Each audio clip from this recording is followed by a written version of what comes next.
అండి, welcome to my channel Bujji recipes. ఈరోజు మా ఇంట్లో మసాలా గుత్తి వంకాయ కర్రీ చేశానండి. మా బాబుకి వంకాయ కర్రీ అంటే అస్సలు ఇష్టం ఉండదు.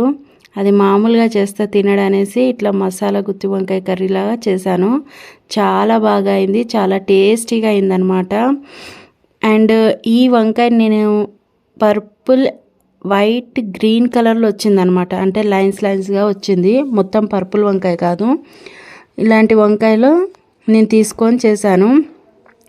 అండ్ మసాలా ఎట్లా రుబ్బుకున్నానంటే, నేను పల్లీలు, నువ్వులు, దాల్చిన చెక్క, యాలకులు, లవంగాలు, సాజీరా ఇవన్నీ స్లిమ్ మంట మీద వేయించి మిక్సీ పట్టుకున్నాను. పేస్ట్లా సిద్ధం చేసుకొని ఆ మిశ్రమాన్ని నేను ఈ వంకాయని 4 భాగాలుగా చేసి అందులో స్టఫ్ చేసి తర్వాత కర్రీలాగా వండేసాను అనమాట. చాలా టేస్టీగా అయింది.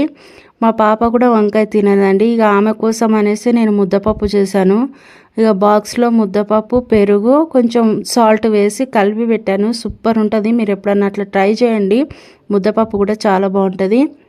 ఈ వంకాయ కూడా చాలా చాలా టేస్టీగా ఉందన్నమాట.